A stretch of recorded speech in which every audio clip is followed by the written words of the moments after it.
Hello friends, welcome to BPSC right way. स्वागत है आप सभी का बीपीएससी राइट वे के डेली करंट अफेयर्स के सेशन में। आज हम 20 जून तक की सभी करंट अफेयर्स कवर करेंगे, जिसमें ओमिक्रॉन के लिए स्वदेशी mRNA वैक्सीन, विश्व आर्थिक मंच की जेंडर गैप रिपोर्ट, अंतर्राष्ट्रीय योगा दिवस की थीम और साथ ही गांधी शांति पुरस्कार जैसे कुछ अन्य महत्वपूर्ण टॉपिक शामिल हैं।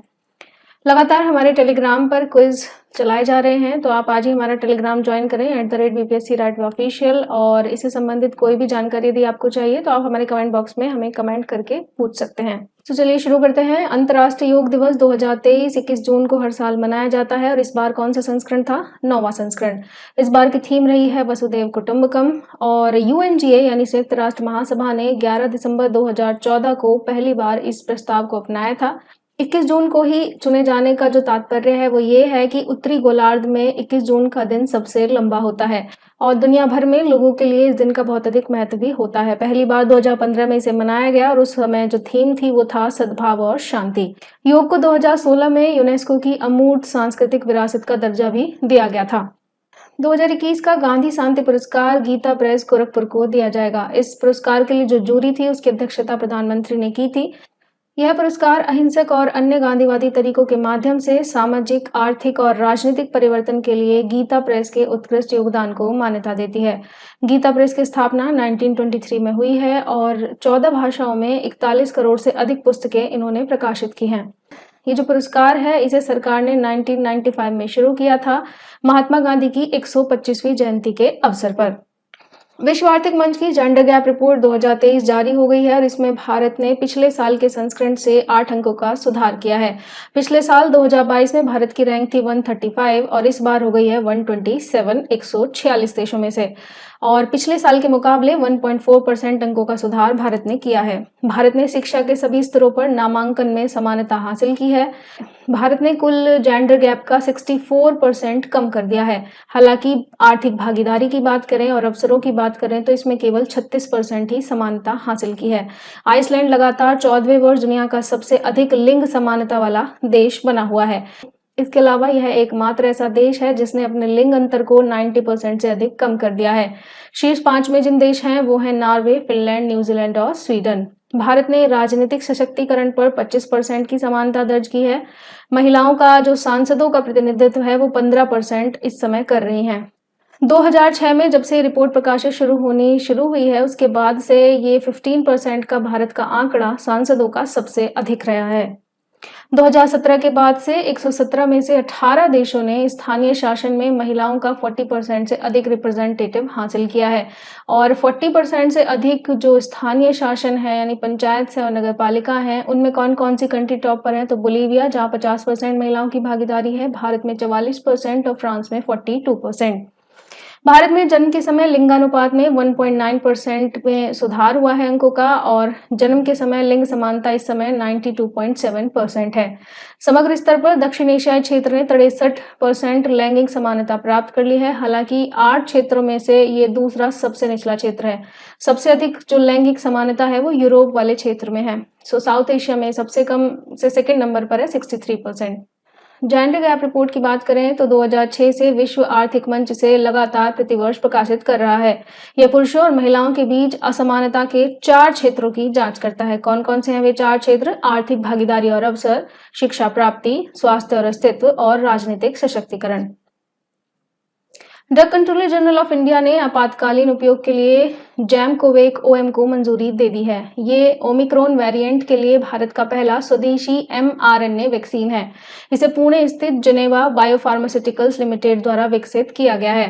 पिछले साल ही कोविड-19 के खिलाफ देश के पहले mRNA वैक्सीन जैमकोवेक 19 के लिए इसे मंजूरी मिली थी। जैमकोवेक OM की बात करें तो इसे आप 2 से 8 डिग्री सेल्सियस रेंज में स्थिर रह सकती है और इसे साधारण रेफ्रिजरेटर में भी संग्रहित किया जा सकता है। इसे सुई मुक्त फार्माजेट प्रणाली के माध्यम से भी त्वचा में दिया जा सकता है। पर्यावरण मंत्रालय ने राष्ट्रीय कार्य योजना संहिता 2023 जारी की है वनों के वैज्ञानिक प्रबंधन और नए दृष्टिकोण विकसित करने के लिए। इसे विश्व मरुस्थलीकरण और सूखा रोकथाम दिवस के अवसर पर जारी किया गया था। इस संहिता को पहली बार 2004 में अपनाया गया था, 2014 में इसे संशोधित किया गया और अब ये पुनः 2023 में जारी की गई है। पहली बार ऐसा हो रहा है कि इस संहिता में राज्य के वन विभागों को निरंतर डेटा संग्रह और एक केंद्रीकृत डेटाबेस में अपडेट करने के लिए निर्धारित किया गया है। यानी रेगुलर डेटा कलेक्ट करें और उसे सेंट्रलाइज डेटाबेस में लगातार अपडेट करें। सतत वन प्रबंधन के मानकों को वैज्ञानिक वन प्रबंधन के दीर्घकालिक उपायों के आधार पर भारतीय वन प्रबंधन मानक में संहिताबद्ध किया गया है। अरुंधति रॉय को लाइफ टाइम अचीवमेंट के लिए यूरोपीय निबंध पुरस्कार 2023 से सम्मानित किया गया है। उन्हें आज़ादी 2021 नाम के एक निबंधों के संकलन के लिए इसमें सम्मानित किया गया है और इसका फ्रेंच अनुवाद एक्चुअल में हुआ था और उसके लिए इन्हें सम्मान मिला है। आज़ादी बढ़ती अधिनायकवाद की दुनिया में स्वतंत्रता के अर्थ पर अरुंधति रॉय के विचारों को प्रकट करने वाली बुक है। उनके कार्यों में बुकर पुरस्कार विजेता the God of small things, the ministry of utmost happiness और माई सेडेशियस हार्ट शामिल हैं।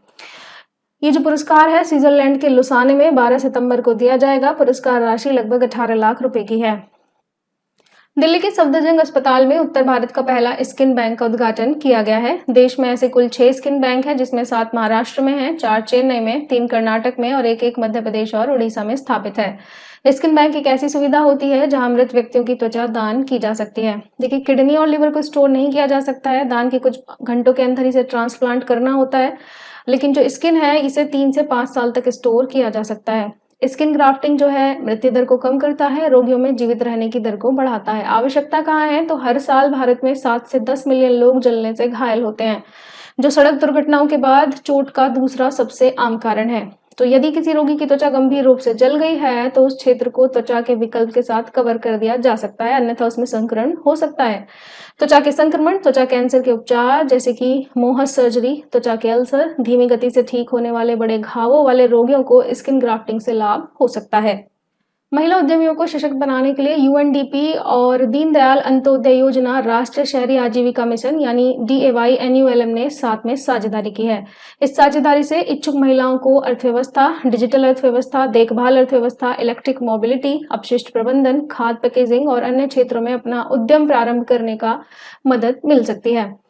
प्रारंभिक चरण में ये 8 शहरों को कवर करेगा और 3 साल की परियोजना है। ये उद्यमिता विकास को प्रोत्साहित करने और उद्यम विकास में तेजी लाने पर ध्यान केंद्रित करेगी, जिसे 2025 से आगे भी बढ़ाया जा सकता है। एक आंकड़ा बताता है कि भारत में कुल उद्यमियों में महिलाओं की संख्या केवल 15% है। गुंटूर आंध्र प्रदेश में एक पुरातत्वविद डी कन्ना बाबू द्वारा मध्य पाषाण युग की भूमि के एक टुकड़े को जोतते हुए एक मध्य पाषाण युग की रॉक पेंटिंग की खोज की गई है। ये निचली कृष्णा नदी घाटी के सर्वेक्षण के दौरान ये खोज हुई है। ओरवा कल्लू की एक पहाड़ी पर प्राकृतिक शैलाश्रों की दीवारों और छत पर प्रागैतिहासिक शैलचित्र ये पाया गया है। ये पेंटिंग प्राकृतिक सफेद काओलिन और लाल गेरू रंग के पिगमेंट से बनाई गई है। हवा के संपर्क में आने से अधिकांश पेंटिंग क्षतिग्रस्त हो गई है। जो गेरू मिट्टी है वो रेत और फेरिक ऑक्साइड से बना हुआ पिगमेंट होता है। 2018 में पुरातत्वविदों ने गुंटूर जिले के दाचेपल्ली के पास ऐसे ही एक प्रागैतिहासिक शैल कला की खोज की थी। इसके अलावा भीमबेटका, आदमगढ़ और पचमढ़ी भारत में महत्वपूर्ण मध्य पाषाण शैल कला स्थल है। विश्व शरणार्थी दिवस 2023 20 जून को मनाया जाता है। इस बार की थीम रही है होप अवे फ्रॉम होम।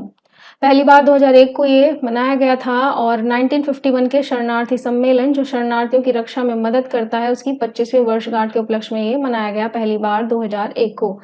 इसे मूल रूप से अफ्रीका शरणार्थी दिवस के रूप में जाना जाता था, लेकिन दिसंबर 2000 में संयुक्त राष्ट्र महासभा के द्वारा इस दिन को मान्यता दिए जाने के बाद इसे विश्व शरणार्थी दिवस के रूप में जाना जाने लगा। भारत की बात करें तो 1951 के शरणार्थी सम्मेलन या इसके 1967 के प्रोटोकॉल का भारत पक्षकार नहीं है और भारत के पास राष्ट्रीय शरणार्थी संरक्षण फ्रेमवर्क भी नहीं है। तो दोनों बातें आप ध्यान रखेंगे, ना तो ये इंटरनेशनल प्रोटोकॉल का हिस्सा है और भारत के पास खुद का कोई नेशनल शरणार्थी फ्रेमवर्क भी अभी तक नहीं है। सरकार ने आईपीएस अधिकारी रवि सिन्हा को रॉ का प्रमुख नियुक्त किया है। वे सामंत कुमार गोयल का स्थान लेंगे। कैबिनेट की ये जो नियुक्ति है 2 साल के कार्यकाल के लिए की गई है और जो रॉ है वो भारत की research and analysis wing, Bharat की एक विदेशी खुफिया एजेंसी है। मुख्यालय कहाँ पर है? नई दिल्ली में और स्थापना हुई है 1968 में। चौथा राष्ट्रीय जल पुरस्कार 2022 में Barauni thermal power station Begusarai को सर्वश्रेष्ठ उद्योग का पुरस्कार मिला है। जल शक्ति मंत्रालय के द्वारा ये चौथा राष्ट्रीय जल पुरस्कार जारी किया गया। इसमें कुल 11 श्रेणियां हैं जिसमें 41 विजेता हुए हैं और नई दिल्ली में इसे आयोजित किया गया था। तो सारी श्रेणियों को हमने कवर नहीं किया है, जो इंपॉर्टेंट है उन्हें देख लेते हैं। सर्वश्रेष्ठ राज्य की श्रेणी में पहला पुरस्कार मिला है मध्य प्रदेश को, दूसरा उड़ीसा और तीसरा बिहार और आंध्र प्रदेश दोनों को साथ में मिला है। सर्वश्रेष्ठ जिले में पहला पुरस्कार ओडिशा गंजम जिले को, दूसरा नमक्कल तमिलनाडु और तीसरा आदिलाबाद तेलंगाना को। तेलंगाना के भद्राद्री कोडागुडेम जिले में जगन्नाथपुरम ग्राम पंचायत को सर्वश्रेष्ठ ग्राम पंचायत का पुरस्कार मिला है। तो नाम है भद्राद्री कोडागुडेम जिला और ग्राम पंचायत का नाम क्या है? जगन्नाथपुरम ग्राम पंचायत। सर्वश्रेष्ठ स्थानीय शहरी निकाय का पुरस्कार चंडीगढ़ नगर निगम को, दूसरा इंदौर को और तीसरा सूरत गुजरात और मलकापुर नगर परिषद महाराष्ट्र को दिया गया है। इसी में सर्वश्रेष्ठ उद्योग का पुरस्कार Barauni thermal power station Begusarai Bihar को दिया गया। विश्व मरुस्थलीकरण और सूखा रोकथाम दिवस 17 जून को मनाया जाता है। इस बार की थीम रही है उसकी भूमि है और उसके अधिकार। यहाँ पर ये जो उसकी वर्ड है ये विमेन को रिप्रेजेंट कर रहा है। तो विमेन की जो भागीदारी है मरुस्थलीकरण रोकने में, ये उसको इंडिकेट करते हुए है। 2007 में संयुक्त राष्ट्र महासभा ने 2010 से 20 को रेगिस्तान और मरुस्थलीकरण के खिलाफ लड़ाई के लिए संयुक्त राष्ट्र का दशक भी घोषित किया था। यदि हम सस्टेनेबल डेवलपमेंट गोल की बात करें तो ये जो 15 नंबर का है ये इससे जुड़ा हुआ है, जो कहता है स्थलीय पारिस्थितिक तंत्र के टिकाऊ उपयोग को सुरक्षित रखें, पुनर्स्थापित करें, बढ़ावा दें, वनों का प्रबंधन करें, मरुस्थलीकरण का मुकाबला करें और भूमि क्षरण को रोकें और साथ ही जैव विविधता के नुकसान को भी रोकें। भारत सरकार और संयुक्त राष्ट्र सतत विकास सहयोग रूपरेखा 2023 से 27 तक पर नई दिल्ली में हस्ताक्षर किए गए हैं। भारत की ओर से नीति आयोग और भारत में संयुक्त राष्ट्र के कार्यालय ने 16 जून को भारत सरकार और UNSDCF पर हस्ताक्षर किए हैं। 2023 से 2027 तक सतत विकास लक्ष्यों की उपलब्धि के लिए भारत सरकार को संयुक्त राष्ट्र विकास प्रणाली की सामूहिक पेशकश का प्रतिनिधित्व करता है। सतत विकास लक्ष्यों की बात करें तो ये टोटल 17 लक्ष्य हैं जिन्हें 2030 तक हासिल किया जाना है। और सतत विकास के लिए 2030 एजेंडा के आधिकारिक तौर पर ये कब लागू हुआ? ये 1 जनवरी 2016 को। IGOT मंच पर केंद्र सरकार द्वारा दक्षता पाठ्यक्रम संग्रह शुरू किया गया। ये किसके लिए है? ये है, इसका उद्देश्य जो सरकार में काम कर रहे युवा पेशेवर और सलाहकार हैं उनको गाइड करना, उनको प्रशिक्षण देना है ताकि वो ठीक तरीके से अपना व्यवहार परिवर्तन करते हुए कार्यात्मक क्षेत्र और व्यावहारिक दक्षताओं का निर्माण कर सकें। दक्षता का पूर्ण रूप है प्रशासन में समग्र परिवर्तन के लिए दृष्टिकोण, ज्ञान और कौशल का विकास करना। और ये जो पाठ्यक्रम है ये IGOT कर्मयोगी प्लेटफॉर्म पर लागू किया गया है। और ये जो कर्मयोगी है ये भारत में एक सरकारी स्वामित्व वाली गैर लाभकारी स्पेशल पर्पस व्हीकल है जिसे DOPT कार्मिक लोक और पेंशन मंत्रालय के द्वारा स्थापित किया गया है। राजस्थान, गुजरात और तमिलनाडु पवन ऊर्जा अपनाने में अग्रणी राज्यों के रूप में उभरे हैं। वैश्विक पवन दिवस के अवसर पर राजस्थान को वित्तीय वर्ष 2022-23 के दौरान उच्चतम पवन क्षमता वृद्धि प्राप्त करने के लिए सम्मानित किया गया। गुजरात को खुली पहुंच के माध्यम से उच्चतम पवन क्षमता वृद्धि प्राप्त करने के लिए, जबकि तमिलनाडु को पवन टर्बाइनों की पुनर्शक्तिकरण शुरू करने के लिए सम्मानित किया गया। तो अलग अलग कैटेगरी में इन्हें सम्मान मिला है। और इस अवसर पर राष्ट्रीय पवन ऊर्जा संस्थान के द्वारा पवन एटलस का भी विमोचन किया गया। देश की तटवर्ती पवन क्षमता अब जमीनी स्तर से 150 मीटर ऊपर उठ करके 1164 गीगावाट होने का अनुमान है। भारत 2030 तक 500 गीगावाट नवीकरणीय ऊर्जा क्षमता के लक्ष्य को प्राप्त करने के लिए प्रतिबद्ध है। तो ये खबर उस मामले में काफी अच्छी है। भारतीय सेना की संचार प्रणाली को मजबूत करने के लिए रक्षा मंत्रालय के द्वारा 500 करोड़ रुपए का अनुबंध किया गया है 15 जून को। और रक्षा मंत्रालय ने 5 या फिर 7.5 टन रेडियो रिले संचार उपकरण कंटेनरों की 1035 संख्याओं की खरीद के लिए नई दिल्ली में ICOMM टेली लिमिटेड हैदराबाद के साथ एक अनुबंध किया है। चालू वित्त वर्ष 2023-24 में कंटेनरों का जो वितरण है वो शुरू हो जाएगा। रेडियो रिले कंटेनर भारतीय सेना की मोबाइल संचार टुकड़ियों की लंबे समय से प्रतीक्षारत आवश्यकता को पूरा करेंगे। इनका उपयोग संचार उपकरणों को अधिक विश्वसनीय रूप से कार्य करने के लिए संरक्षित वातावरण प्रदान करने के लिए किया जाएगा। बिम्स्टेक सदस्य अगले शिखर सम्मेलन में बैंकॉक विजन 2030 को अपना सकते हैं। बिम्स्टेक क्या है? Bay of Bengal Initiative for Multi Sectoral Technical and Economic Cooperation, जिसे हम बिम्स्टेक के नाम से जानते हैं। ये 2023 के अंत में आयोजित होने वाला है और इसी में थाईलैंड के द्वारा पेश किया गया बैंकॉक विजन शायद से अपनाया जा सकता है। ये विजन 2030 के लक्ष्य भी संयुक्त राष्ट्र के सतत विकास लक्ष्यों और थाईलैंड के जैव परिपत्र हरित आर्थिक मॉडल के अनुरूप है। शिखर सम्मेलन में एक समुद्री परिवहन सहयोग समझौते पर भी हस्ताक्षर किए जाने की संभावना है। बिम्स्टेक चार्टर को 2022 में अपनाया गया था, जिसने इसे एक पूर्ण संगठन के रूप में कार्य करने की नींव रखी है। हालांकि इसका गठन 1997 में हो चुका था। मुख्यालय ढाका बांग्लादेश में है। यह दक्षिण एशिया और दक्षिण पूर्व एशिया देशों का एक अंतर्राष्ट्रीय संगठन है और इसमें बांग्लादेश, भूटान, भारत, म्यांमार, नेपाल, श्रीलंका और थाईलैंड इसके सदस्य हैं। थाईलैंड 2022 से 23 के लिए बिम्स्टेक की अध्यक्षता कर रहा है। 22वें विधि आयोग ने समान नागरिक संहिता पर सार्वजनिक और धार्मिक संगठनों से राय मांगी है। जो अध्यक्ष हैं वो है न्यायमूर्ति ऋतुराज अवस्थी, जो कि सेवानिवृत्त है। इन्हीं की अध्यक्षता में 22वें कानून पैनल का गठन किया गया था। संविधान में डीपीएसपी यानी राज्य नीति निर्देशक सिद्धांत, उनमें अनुच्छेद 44 समान नागरिक संहिता का ही प्रावधान करता है। संयुक्त राष्ट्र महासभा ने शहीद शांति सैनिकों को सम्मानित करने के लिए भारत द्वारा पेश किए गए प्रस्ताव को अपनाया है। इसमें भारत की स्थायी प्रतिनिधि रुचिरा कंबोज ने संयुक्त राष्ट्र शांति सैनिकों के लिए स्मारक दीवार शीर्षक से मसौदा पेश किया। ये प्रस्ताव बांग्लादेश, कनाडा, चीन, डेनमार्क, मिस्र, France, Bharat, Indonesia, Jordan, Rwanda, US सहित 18 देशों द्वारा प्रस्तुत किया गया था। प्रस्ताव में दीवार को स्वीकृति के 3 साल के भीतर पूरा करने का आह्वान किया गया है। संयुक्त राष्ट्र में भारत के स्थायी मिशन ने 2015 में एक आभासी स्मारक दीवार का शुभारंभ किया था। यह उन भारतीय सैनिकों को समर्पित था जिन्होंने संयुक्त राष्ट्र शांति सैनिकों के रूप में बलिदान दिया है। विशेष रूप से कमजोर जनजातीय समूहों पीवीटीजीज यानी पर्टिकुलरली वल्नरेबल ट्राइबल ग्रुप्स के लिए मानव विकास सूचकांक के लिए सर्वेक्षण योजना बनाने की बात हो रही है। पीवीटीजीज के 28 लाख लोग देश भर में 22,000 से अधिक गांव में रह रहे हैं। उनकी जीवन शैली और संस्कृति में आए बदलावों का दस्तावेजीकरण इसके तहत किया जाएगा और गांव स्तर पर एक डेटाबेस भी विकसित किया जाएगा। पीवीटीजीज का मतलब है जो शेड्यूल्ड ट्राइब्स हैं उसी के अंदर एक और सब कैटेगरी है, एक उप वर्गीकरण है जो बहुत ही ज्यादा विशेष रूप से कमजोर जनजाति है और इसकी जो पहचान है सबसे पहले ढेबर आयोग ने की थी। पीवीटीजीज की क्रय क्षमता और उनकी आर्थिक गतिविधियों में बदलाव को भी इस योजना के तहत डॉक्यूमेंटेड किया जाएगा।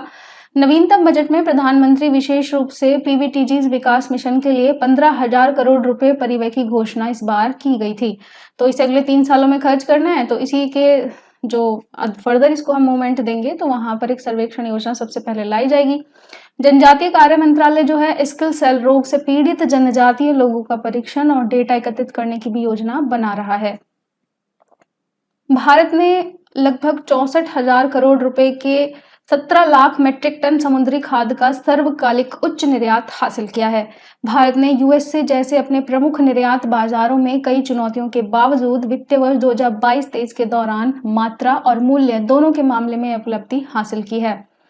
मात्रा के संदर्भ में 26% और रुपए के संदर्भ में 11% और अमेरिकी डॉलर के संदर्भ में 4.3% की वृद्धि देखी गई है।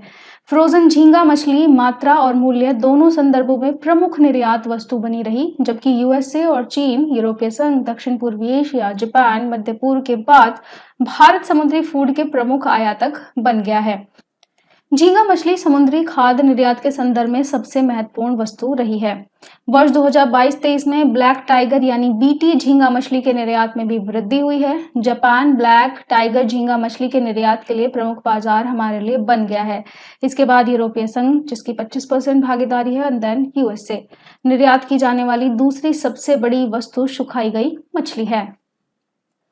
2023 इकबाल मसीह पुरस्कार बाल श्रम उन्मूलन के लिए वकील और कार्यकर्ता ललिता नटराजन को दिया गया है। ललिता नटराजन दक्षिण भारत में बाल श्रम को समाप्त करने की लड़ाई में एक नेता के रूप में और तस्करी के शिकार लोगों, विशेष रूप से बंधुआ मजदूरों की पहचान करती हैं ताकि समाज में उनका पुनः एकीकरण हो सके। इसके अलावा वो चाहती हैं कि बाल श्रम अधिनियम और यौन संबंधों से बच्चों का संरक्षण पोस्को के तहत उन्हें मुआवजा भी दिया जाए। इकबाल मसीह पुरस्कार अमेरिकी कांग्रेस के द्वारा अनिवार्य और गैर मौद्रिक पुरस्कार है जिसे 2008 में शुरू किया गया था। ललिता नटराजन चेन्नई से बिलोंग करती हैं और ये वकील और कार्यकर्ता भी हैं। इकबाल मसीह एक पाकिस्तानी बच्चा था जिसे 4 साल की उम्र में कालीन बुनकर के रूप में बेच दिया गया था। 10 साल की उम्र में उसे बंदियों से बचा लिया गया, हालांकि 12 साल की उम्र में उनकी दुखद मृत्यु हो गई थी। इसके अलावा विश्व दिवस जो है बाल श्रम को रोकने के लिए 12 जून को मनाया जाता है। तेलंगाना की 5 इमारतों और संरचनाओं को सुंदर इमारतों के लिए अंतर्राष्ट्रीय ग्रीन एप्पल पुरस्कार दिया गया। ये ग्रीन एप्पल जो पुरस्कार है ये पहली बार है कि भारत की किसी इमारत को मिला है और तेलंगाना को सभी 5 पुरस्कार एक साथ प्राप्त हुए हैं। तो ये और भी अच्छा है कि ग्रीन ऑर्गेनाइजेशनल लंदन में स्थित है, एक स्वतंत्र गैर लाभकारी संगठन है, 1994 से काम कर रहा है। ऐसी इमारतों को सम्मानित करता है जिनके आसपास सकारात्मक और दृष्टिगत रूप से आकर्षक प्रभाव हो। तो किस किस को दिया गया है? विरासत की श्रेणी में मौजम जाही मार्केट को, ब्रिज श्रेणी में इसके अनूठे डिजाइन के लिए दुर्गम चेरुवु केबल ब्रिज को, और इसके अलावा BR अम्बेडकर तेलंगाना राज्य सचिवालय भवन को, आदित्य कार्यालय श्रेणी में तेलंगाना पुलिस का एकीकृत कमान नियंत्रण केंद्र, और इसके बाद में यायाद्री मंदिर भगवान लक्ष्मी नरसिम्हा स्वामी का निवास उत्कृष्ट धार्मिक संरचनाओं की श्रेणी में। RBI ने बैंकों को समझौते के तहत इरादतन चूककर्ताओं के ऋणों का निपटान करने की अनुमति दी है। बैंक और वित्तीय कंपनियां विलफुल डिफॉल्टर्स के रूप में वर्गीकृत खातों के ऋणों का समझौता करके या तकनीकी रूप से ऋण को बट्टा खाते में डालकर निपटान कर सकती हैं। कुल मिलाकर के RBI ने बैंकों को अब ये अनुमति दी है कि वो विलफुल डिफॉल्टर्स यानी जानबूझकर के जो अपना ऋण नहीं चुका रहे हैं उनके खातों से कैसे निपटा जाए, ये बैंक डिसाइड करे। या तो बट्टे खाते में डाल दिया जाए, राइट ऑफ कर दिया जाए, और या फिर जो भी समझौता कर रहे हैं उसके थ्रू। तो सर्कुलर के मुताबिक बैंक ऐसे कर्जदारों के खिलाफ चल रही आपराधिक कार्यवाही पर प्रतिकूल प्रभाव डाले बिना इरादतन चूककर्ताओं के साथ समझौता कर सकते हैं। RBI ने कहा है कि सभी विनियमित संस्थाओं को उधारकर्ताओं के साथ साथ तकनीकी राइट ऑफ के लिए समझौता निपटान करने के लिए बोर्ड के द्वारा अनुमोदित नीतियों को लागू करने की जरूरत होगी। तो बैंक के जो बोर्ड है वो डिसाइड करेंगे। हालांकि अखिल भारतीय बैंक अधिकारी परिसंघ और अखिल भारतीय बैंक कर्मचारी संघ इसकी आलोचना कर रहे हैं। उनके अनुसार विलफुल डिफॉल्टर्स का बैंक की वित्तीय स्थिरता और समग्र अर्थव्यवस्था पर प्रभाव पड़ता है। हालांकि एक बात यह भी है कि RBI ने अभी तक विलफुल डिफॉल्टर्स की कोई सूची जारी नहीं की है। दक्षिण पूर्व एशिया क्षेत्र की 2 फिल्मों को WHO के health for all film festival 2023 में सम्मानित किया गया, जिसमें एक है 1 in 36 million story of childhood lead poisoning in Bangladesh, जो कि ऑब्वियसली बांग्लादेश से है। इसने कल्याण श्रेणी के तहत पुरस्कार जीता है। दूसरा पुरस्कार जीता है भारत ने। भारत का when climate change turns violent ने जलवायु परिवर्तन और स्वास्थ्य श्रेणी के विशेष पुरस्कार को इसमें जीता है। WHO के द्वारा ऑडियो विजुअल भाषा को WHO के स्वास्थ्य प्रभाव के लिए संचार दृष्टिकोण का एक प्रमुख घटक बनाने के लिए 2019 में health for all film festival की शुरुआत की गई थी। संयुक्त राष्ट्र की एक रिपोर्ट में कहा गया है कि वैश्विक स्थापन का स्तर रिकॉर्ड 110 मिलियन तक पहुंच गया है, यानी जबरन विस्थापित होने वालों की संख्या यहां तक पहुंच गई है, जिसमें लाखों लोग यूक्रेन और सूडान के संघर्ष के कारण अपने घरों से भागे हुए हैं। UNHRC ने एक रिपोर्ट में कहा है कि 10 करोड़ लोग विस्थापित हुए हैं पिछले साल, और 2021 से यह संख्या 19 मिलियन अधिक है, जो 1975 में रिकॉर्ड शुरू होने के बाद अब तक की सबसे बड़ी वृद्धि है। अप्रैल के मध्य में लड़ाई छिड़ने के बाद लगभग सूडान से इतने लोग भाग गए, जबकि 1.4 मिलियन लोग वहां पे आंतरिक रूप से भी विस्थापित हुए हैं। कुल शरणार्थी और अंतर्राष्ट्रीय सुरक्षा की जागरूकता वाले लोगों में लगभग आधे सिर्फ 3 देशों से आए हैं, सीरिया, यूक्रेन और अफगानिस्तान। सर्वे वेसल प्रोजेक्ट का चौथा जहाज संशोधक भारतीय नौसेना के द्वारा लॉन्च किया गया। ये 13 जून को कट्टुपल्ली, चेन्नई में लॉन्च किया गया था। रक्षा मंत्रालय और garden reach shipbuilders and engineers Calcutta ने 2018 में 4 SVL जहाजों के निर्माण के लिए एक अनुबंध पर हस्ताक्षर किए थे। संधायक, निर्देशक और इच्छक इस परियोजना के पहले 3 जहाज थे, और चौथा कौन सा है? संशोधक। SVL जहाज मौजूदा वर्ग के सर्वेक्षण जहाजों की जगह लेंगे, और ये समुद्री संबंधी डेटा एकत्रित करने के लिए नए पीढ़ी के हाइड्रोग्राफिक उपकरणों से लैस हैं। अमित शाह ने 8,000 करोड़ रुपए की 3 प्रमुख आपदा प्रबंधन योजनाओं की घोषणा की है। कौन कौन सी हैं देख लेते हैं। 5,000 करोड़ रुपए की लागत से राज्यों में अग्निशमन सेवाओं का विस्तार, शहरों में बाढ़ के जोखिम को कम करने के लिए 7 सबसे अधिक आबादी वाले महानगरों जैसे मुंबई, चेन्नई, कोलकाता, बेंगलुरु, हैदराबाद, अहमदाबाद और पुणे के लिए 2,500 करोड़ रुपए की परियोजनाएं, और भूस्खलन शमन के लिए 17 राज्यों और केंद्र शासित प्रदेशों में 825 करोड़ की राष्ट्रीय भूस्खलन जोखिम शमन परियोजना शामिल है। FSSAI ने गुवाहाटी रेलवे स्टेशन को ईट राइट स्टेशन प्रमाणन प्रदान किया है। ये यात्रियों को उच्च गुणवत्ता वाला पौष्टिक भोजन प्रदान करने के लिए दिया गया है। यह स्टेशन उत्तर पूर्व रेलवे का पहला रेलवे स्टेशन है जिसे ये प्रमाणन मिला है। प्रमाणन ईट राइट इंडिया आंदोलन का हिस्सा है और सभी भारतीयों के लिए सुरक्षित, स्वस्थ और टिकाऊ भोजन सुरक्षित करने के लिए देश की खाद्य प्रणाली को बदलने के लिए बड़ा प्रयास है FSSAI का। भारत के राष्ट्रीय अभिलेखागार द्वारा हमारी भाषा हमारी विरासत नामक एक प्रदर्शनी आयोजित की गई। ये 75वें अंतर्राष्ट्रीय अभिलेखागार दिवस को मनाने के लिए किया गया था। वैश्विक स्तर पर बोले जाने वाली लगभग 7,000 भाषाओं में से अनुमानित 788 भाषाएं अकेले भारत में बोली जाती हैं। इसलिए पपुआ न्यू गिनी, इंडोनेशिया और नाइजीरिया के बाद भारत दुनिया के 4 सबसे अधिक भाषाई विविधता वाले देशों में से एक है। गिलगित पांडुलिपियां भारत में सबसे पुरानी जीवित पांडुलिपि संग्रह हैं और वे 5 से 6ठी शताब्दी के बीच में लिखी गई। इनको 3 चरणों में नौपुर गांव, जो कि गिलगित क्षेत्र में खोजा गया था पहली बार 1931 में। राष्ट्रीय अभिलेखागार की बात करें तो इसकी स्थापना 1891 को कोलकाता में इंपीरियल रिकॉर्ड विभाग के रूप में की गई थी। बाद में सार्वजनिक रिकॉर्ड अधिनियम 1993 और सार्वजनिक रिकॉर्ड नियम 1997 के लिए ये एक नोडल एजेंसी है। संस्कृति मंत्रालय के तहत ये कार्य करता है। वॉक फ्री, जो कि एक मानवाधिकार संगठन है, उसने वैश्विक दासता सूचकांक जारी किया है। ये इसका 5वां संस्करण है। इससे पहले 13, 14, 16 और 18 में 2018 में से जारी किया गया था। रिपोर्ट के मुताबिक 49 करोड़ लोग आधुनिक गुलामी में जी रहे हैं और भारत में 11 मिलियन लोग इस आधुनिक गुलामी में जी रहे हैं। तो आधुनिक गुलामी क्या होती है, इसकी बात करते हैं। इसका अर्थ होता है शोषण की स्थिति ऐसी जिसमें कोई व्यक्ति धमकी, हिंसा, जबरदस्ती, शक्ति के दुरुपयोग के कारण मना नहीं कर सकता है उस गुलामी को। सतत विकास लक्ष्य का जो लक्ष्य है 8.7 यानी 8 का 7वां पार्ट, उसका उद्देश्य है आधुनिक गुलामी, जबरन श्रम और मानव तस्करी को समाप्त करना। तो ये सीधा सीधा उससे भी जुड़ा हुआ है। 2016 के बाद से आधुनिक गुलामी में रहने वाले लोगों की संख्या में 10 मिलियन की वृद्धि हुई है। इसमें से ज्यादातर जबरन श्रम और जबरन विवाह के मामले शामिल हैं। भारत ने डिजिटल भुगतान के मामले में एक बड़ा रिकॉर्ड बनाया है और ये शीर्ष स्थान पर आ गया है। माई गॉव इंडिया के आंकड़ों के मुताबिक 2022 में 89 मिलियन डिजिटल ट्रांजैक्शन किए गए हैं।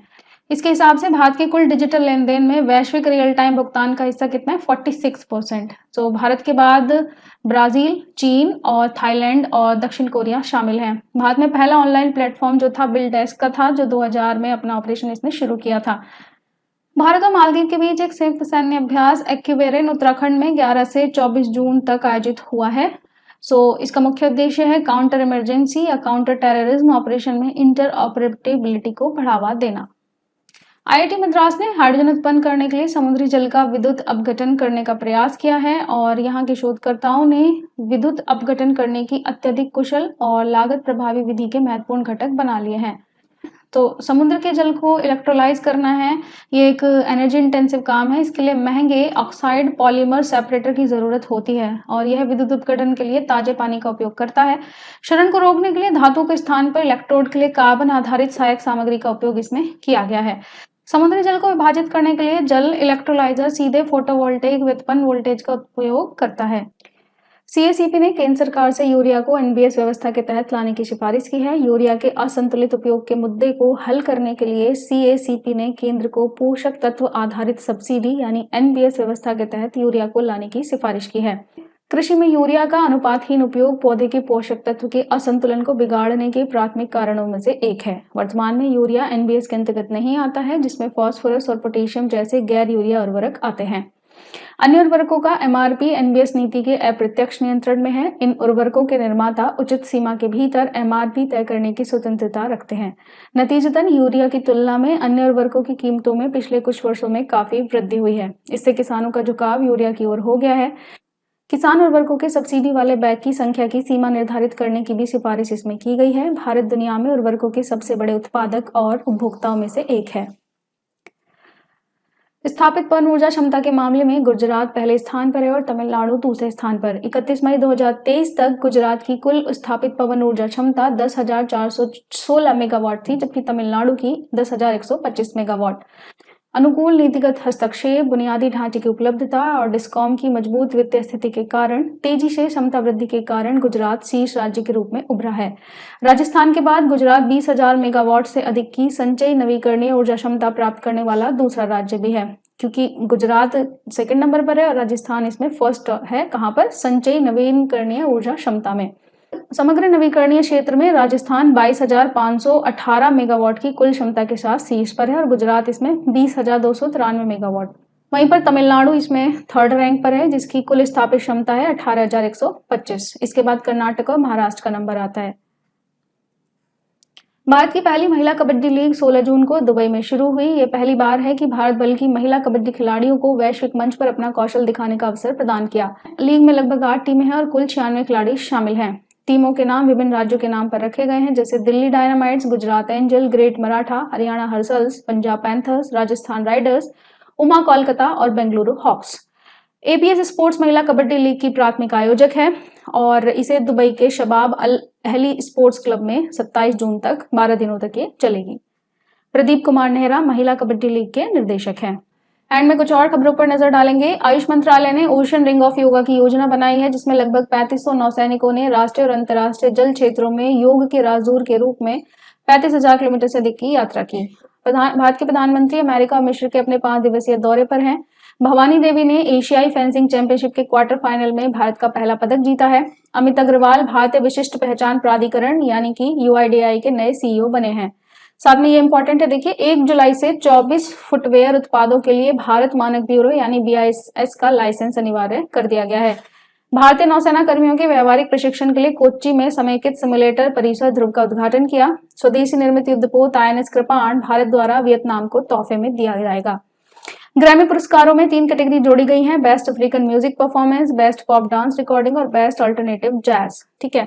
मंगोलिया में बहुराष्ट्रीय शांति स्थापना संयुक्त अभ्यास एक्स खान क्वेस्ट 2023 का आयोजन किया जा रहा है। मोगा जो कि राष्ट्रीय खेलों का शुभंकर है, 37वें राष्ट्रीय खेलों का, इन्हें गोवा में इसको जारी कर दिया गया है। मोगा का मतलब है ये गोवा की प्रतिनिधित्व करने वाला एक बाइसन है। नुसरत चौधरी अमेरिका की पहली महिला मुस्लिम संघीय जज बनी है। इसके बाद भारतीय सेना ने पूर्वी लद्दाख में आग्नेयास्त्र एक सैन्य अभ्यास किया। ब्रिटिश अमेरिकी लेखक हैं सलमान रुश्दी, उन्हें 2023 के जर्मन बुक ट्रेड के शांति पुरस्कार से सम्मानित किया गया है। एस्टोनिया जो है वो मध्य पूर्व में समलैंगिक विवाह की अनुमति देने वाला पहला देश बन गया है। चीन और पाकिस्तान ने पंजाब प्रांत में 1200 मेगावाट के परमाणु ऊर्जा संयंत्र के लिए समझौते पर हस्ताक्षर किए हैं, जिसका नाम है चश्मा 5। पेटोरी ऑर्पो को फिनलैंड के प्रधानमंत्री के रूप में चुना गया है। फिनलैंड नाटो का सदस्य बनने के बाद से काफी चर्चा में है। लोकसभा अध्यक्ष ओम बिरला ने 16 जून को मुंबई में राष्ट्रीय विधेयक सम्मेलन भारत का आधिकारिक उद्घाटन किया। विश्व बैंक ने दक्षिण एशिया बांग्लादेश में अपनी पहली सड़क सुरक्षा परियोजना शुरू की है। केंद्रीय मंत्री धर्मेंद्र प्रधान ने नई दिल्ली से गैबॉन की पहली कृषि SEZ परियोजना को हरी झंडी दिखाई है। US कैपिटल में पहली बार हिंदू अमेरिकी शिखर सम्मेलन आयोजित किया गया है। इसके अलावा विश्व कप स्क्वैश चैंपियनशिप, यह है इंपॉर्टेंट खबर। भारतीय महिला टीम ने जापान में महिला जूनियर एशिया कप खिताब पहली बार जीता है। इसके अलावा सात्विक साईराज रैंकी रेड्डी, चिराग और शेट्टी की जोड़ी ने इंडोनेशिया ओपन में खिताब जीता है और सुपर 1000 इवेंट जीतने वाली ये भारत की पहली जोड़ी है। और लास्ट में है, जापान के सांसदों ने सहमति की उम्र 13 से बढ़ाकर 16 कर दी है और इसके नीचे के जो यौन गतिविधियों ने वैधानिक बलात्कार माना जाएगा। दुनिया में जापान ही ऐसी कंट्री थी जिसमें सहमति की उम्र सबसे कम थी। भारतीय नौसेना ने लद्दाख में भारतीय नौसेना के बारे में जागरूकता बढ़ाने के लिए जूले लद्दाख कार्यक्रम शुरू किया। रक्षा मंत्रालय ने अमेरिका से 31 MQ-9B सशक्त ड्रोन खरीदने की मंजूरी दी है। Nehru memorial museum and library society का नाम बदलकर प्रधानमंत्री संग्रहालय और लाइब्रेरी सोसाइटी रखा गया। इसके बाद अरुणाचल प्रदेश के तांगसा समुदाय मिलकर वीहू कुहू उत्सव मना रहे हैं। फिलीपींस में मायान ज्वालामुखी फटना शुरू हो चुका है, तो याद रखिएगा कहां पर है, फिलीपींस में। और कर्नाटक के इशादाम को GI टैग मिला है। उरुग्वे ने इटली को हराकर अपना पहला FIFA अंडर-20 विश्व कप जीता है और नोवाक जोकोविच ने फ्रेंच ओपन का फाइनल जीत लिया है। विश्व बाल श्रम निषेध दिवस 12 जून को मनाया जाता है। थीम थी सभी के लिए सामाजिक न्याय, बाल श्रम समाप्त करें। लास्ट में है, भारत ने 2023 के इंटरकॉन्टिनेंटल कप फुटबॉल टूर्नामेंट को जीत लिया है। तो ये थे हमारे आज तक के सारे करंट अफेयर्स। फिर मिलते हैं आपसे नेक्स्ट सेशन में, तब तक जुड़े रहें BPSC राइट वे के साथ। Thank you.